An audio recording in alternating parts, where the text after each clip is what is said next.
Hey, everybody. Welcome to the Angela Anderson Show, where we are helping moms live their dream while taking care of their family. I am your host, Angela Anderson. I'm so excited that you are here with me today. And I just want to talk to you a little bit about why I created this show. This show is actually the result of a virtual summit that I hosted last summer of 2022. And for those of you who were there with me during this summit, it was a virtual summit called Get Your Life on Track, Walk in Your Purpose.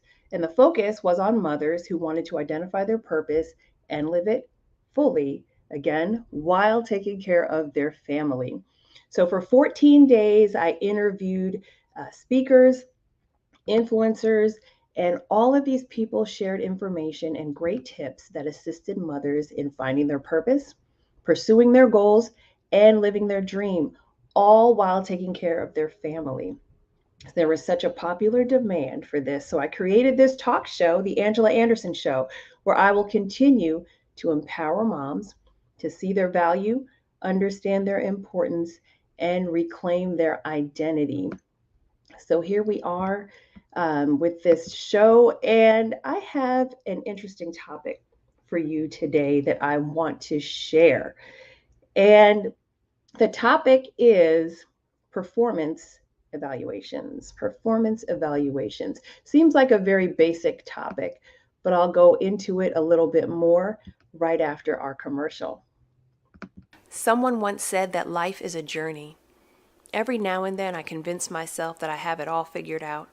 All of a sudden, life throws me a curveball and I find myself between a rock and a hard place. Through it all, the pervading theme is that God is constantly pursuing me. Just when I thought I knew God, He reveals Himself to me in a different way. I now realize that His purpose is to achieve a deeper level of intimacy with me, no matter what it takes. His main concern is the end result, which is to live with Him in eternity. He loves me that much, and the same holds true for you. All right. And that is my devotional book that I would love for you to get your hands on if you haven't already gotten yourself a copy. It's available on Amazon.com and it's also available in Kindle format. Just When I Thought I Knew God, 40-day devotional. But we are back here on the show. And as I said before, what I want to talk to you about is performance evaluations. For those of you who've been watching this show, you know a little bit about me already. I spent a lot of years in the field of human resources. That's my profession. I am a professional human resources um, person, if you want to call it that, or just human resources professional. And in the various areas that I've worked, there's one thing that I used to do, and I would train managers on how to conduct an effective performance evaluation. Some companies call them performance reviews, performance appraisals, but it's basically the same thing. And there's a way to do it so that way you are effectively bringing along the employee, right? And for those of you who are not familiar with performance evaluations, basically what it is, it's where the manager evaluates the performance of the employee. It's that simple, and they talk about things. They identify strengths of the employees, areas of development that I like to call. Some people call them weaknesses, but I call them areas of development. What else? They talk about um, there's feedback that's offered, and sometimes the feedback's good, sometimes it's not, but feedback is necessary. And at the end, there are goals that are set, and the purpose of those goals is just so that there's something to work toward for the future. So, um, what I've noticed, if a company spends the time and resources on effective performance evaluations, it will be a healthy work environment. And the purpose of that is to foster a good relationship between managers and employees. And the employees will want to be there. They'll want to be at this company. They'll want to put in their time and effort to work, to improve themselves, and to grow. The objective is growth. Keep that in mind. There are some times when the employees will do self evaluations. And what they'll do is they'll sit down and just um, jot down a few things. Again, same thing, areas of development, strengths, their performance overall, some goals that they want, and then they'll take that information and bring it to the performance evaluation so that they can discuss it with the manager and again go through this process with the goal in mind of growth. And so, what I want to propose today, as I'm thinking about this, how I used to train managers, this also applies to us as moms, right? I believe that we should do performance evaluations. We should do self evaluations. Now, some companies do them annually, quarterly, monthly. Um, if you ask me, and this is something that I would always tell managers, it should be consistently done. So it's ongoing. Yes, you might have like an annual performance review, but performance should be evaluated on a consistent and ongoing basis because again, the objective is growth. And at no time should the employee be surprised of how they're doing. They shouldn't walk into the office one day and say, "Oh, I had no idea I wasn't doing well," or "I had no idea you felt so strongly that you thought I was great." Because if the lines of communication are open between the manager and the employee, there are no surprises. Again, everything works in harmony. Of course, there's no such thing as a perfect workplace, but right, you want to make sure that it runs smoothly. And in the same manner, consistently, we should be evaluating ourselves, our performance. How are we doing as a mom? How are we doing as a person? And this will allow us to be successful and fulfilled in life as a mom, right? I said in the beginning, that's my motto, right? Helping moms live their dream, giving them tools to allow them to achieve this and to be successful and fulfilled. So this is all part of it, the performance process. So how do we do this? Um, Journaling. I would say journaling is a good way to start to write things down, jot things down. For those of us who are not writers, and again, I'm a writer, so I'm always going to say journal, journal, journal. And I did that in the last episode too, if you remember. If you're not into journaling, here's another suggestion. Sometimes, if you have a smartphone, you just speak your mind into your smartphone and then it transcribes. It's like speak to text and it puts it in one of these note apps. I use Google Keep, I also use Evernote. But once you put all your thoughts down and clear your mind, it actually not only helps you feel better, but you have it right in front of you in terms of your own self evaluation or you're pinpointing areas that need to improve or you're pinpointing areas that you're good at, right? Performance evaluations don't always have to be bad. Sometimes they're good, but the point is that it all has to be laid out on the table. So you have to be specific. Again, these are some of um, the points that I would discuss while training managers. And now again, I'm turning it inward on us, on as moms. Be specific with the feedback. Be honest with yourself. And that's how you get to the root of it, right?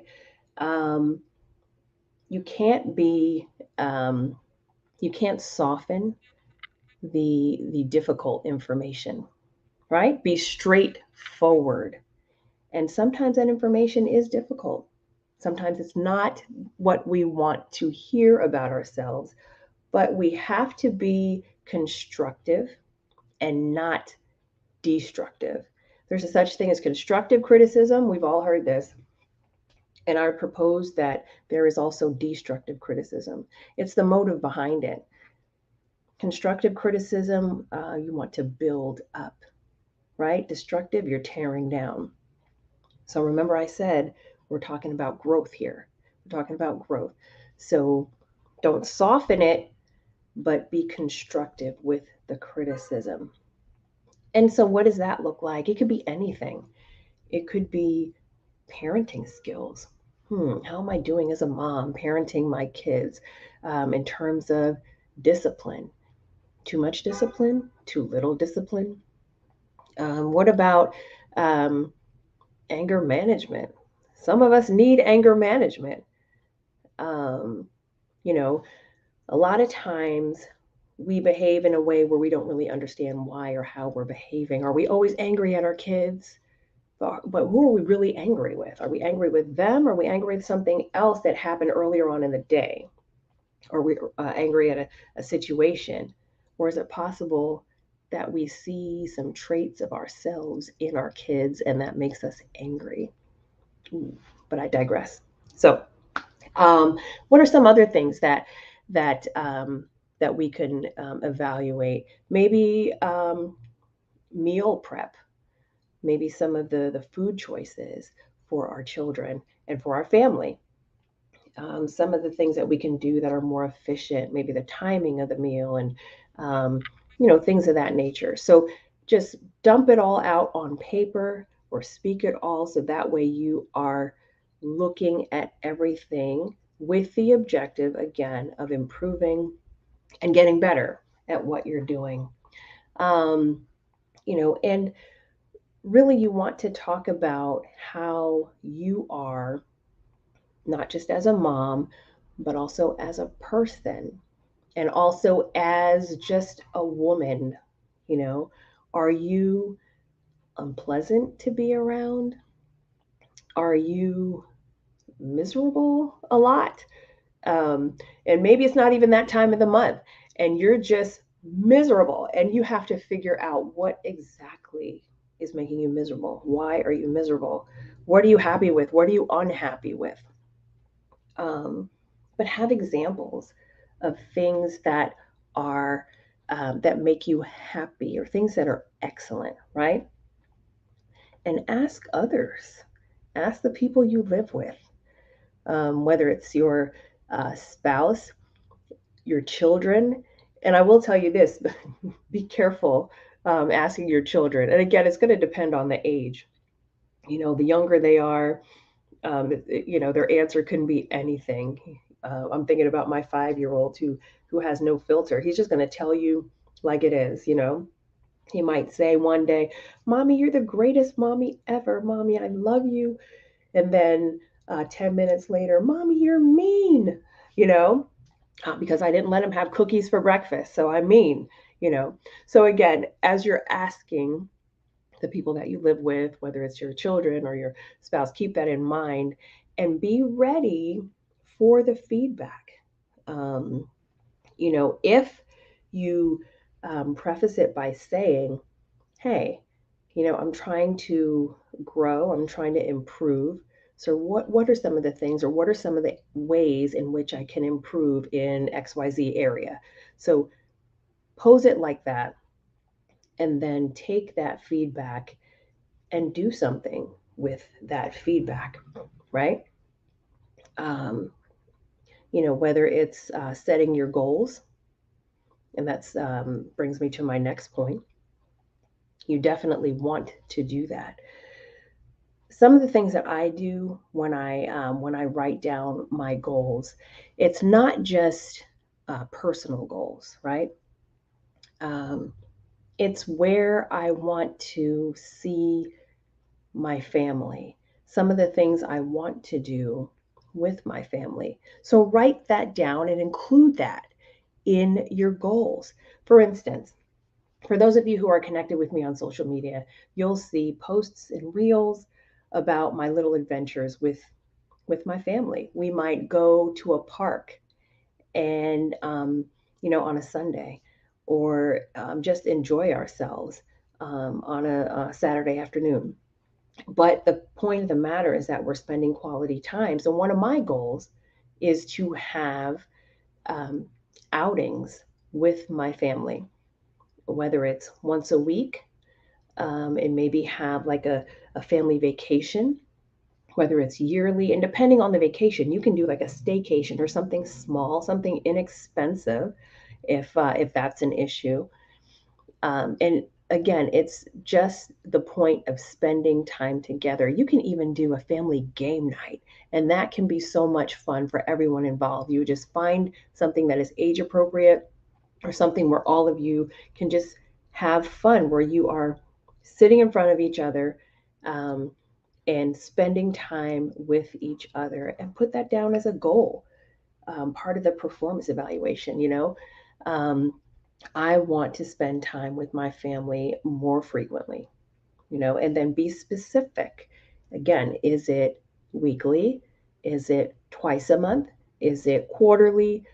And so on and so forth. And then it's, what do you want to be as a person? What type of mom do you want to be? A mom that is approachable, a mom who listens, a mom who is available. Maybe you are that mom already, and that's wonderful, but there are always areas of improvement. What type of woman do you want to be? Do you want to be a woman who is um, successful in the home and outside of the home, in her business, in her work? Um, you have to write all of these things down, and then write some things on how to be that woman, how to be that mom. How do you achieve all of these things? So it's, you're setting the goal, and then you are writing down ways to achieve that goal. So again, all of us can use some improvement in the different areas in our lives, and just work toward that, right? And again, we're not being destructive, we're being constructive as we are doing this. And one of the other things that I want to mention here, and this is something that I thought of. There is a um, in the realm of performance reviews, there are do's and don'ts, and one of the don'ts, do not do, as I train the managers, there's something out there called a halo horn effect. Halo effect, horn effect. And let me explain to you what this is. The halo effect is this: the employee, what you do when you sit down with the employee, you focus on one stellar moment that they've done. Maybe they excel at communication, or maybe they've done this project that is just so amazing. But the problem is, you were taking that one thing and you're basing the review off of that one thing, and you're just like, you know what, this person can do no wrong. Boom. Everything is just wonderful because they completed this one thing, right? The other side of that is the horn effect, right? If you get the notion here, halo, angel, horn, devil, good, bad. So the horn effect is just the opposite. You take that one thing that the employee did that either was just so oof, reprehensible, or just an error, or something that really got on your nerves, and then you just base their whole review on that one thing, which is not the right thing to do, because it's not fair, it's not equitable. You're not giving that person a chance, really. So if we do the halo horn effect, and apply it to our evaluations of ourselves, performance evaluations, a lot of times when I talk to moms, we tend to do the horn effect. We tend to do the horn effect. We say to ourselves, oh my goodness, I'm such a bad mom because I didn't fill in the blank. Oh my goodness, mom, failure, the event at school, and I did not bring their whatever, fill in the blank. Oh, I was late with this, and oh my goodness, I've completely forgot altogether. And then you're just feeling so sorry and so horrible because there was one thing that you missed or one thing that was just monumental. You made your kid cry and you're just feeling horrible about it. I will tell you this, that one event, and I'm talking to myself too, is not indicative of you as a mother, as a person, as a woman, as a human being. Stop beating yourself up. We talked about the difference between constructive criticism and destructive criticism. So you can't base your whole being on this one thing where you that made you feel like a failure, right? It's just a feeling, and it's not the truth, right? And it does not define who you are as a person. Give yourself a little bit of grace because think about it, as a mom, we have so many things going on at any given time.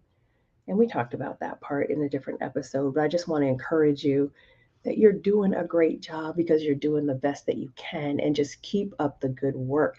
Continue to evaluate where you are in life, again, as a person, as a woman, as a mom. Pinpoint those things and just improve on those things. Don't be so hard on yourself. Give yourself a little bit of grace. And you'll notice that when you change your mindset, when you change the way you think about yourself and start telling yourself the truth, which is how good you really are. And I'm saying that truthfully. To be a mom and to do all the things that you're doing a great job. So just continue doing those things. So, some of you may not be aware that I coach moms to, again, achieve their goals, find their purpose, and live their dream while taking care of their families. And maybe you need a coach, um, a mom life coach. And if that is the case, call me, or I should say, message me, but go to www.chatwithcoachangela.com. And that's what I meant by call me. This would be calling out to me, and it would be scheduling a free consultation. And we can talk about where you are in life, where you are, where you want to be. And I can get you there. And again, I use some of the tools, some of the same tools that I've used in the realm of human resources. It just applies so effectively because, again, we're managing people, we're managing ourselves, we're managing moms. And again, it's just a lot of managing that we do. So, congratulate yourself. If you like what you've heard today, and if you like what you have been hearing on The Angela Anderson Show, subscribe to my YouTube channel. It's at The Angela Anderson Show. Once you hit the subscribe button, you'll be notified when the next show will be on, upcoming shows. I told you I made that adjustment in YouTube, so now when you go to the home page, you'll see it. All of the shows in the past and any upcoming shows that will be available to you. And I'm available on Spotify. So if you have Spotify, Just look up The Angela Anderson Show, hit the follow button, and then you'll be notified as soon as the audio version is available to you. Spotify came up with the video version too, so I'm going to do that the next season. But for now, I just want to say thank you so much for being with me here on The Angela Anderson Show. I hope you enjoyed it. I hope you learned something from it rather. Like it, share it. I'm here for you. Until next time, take good care.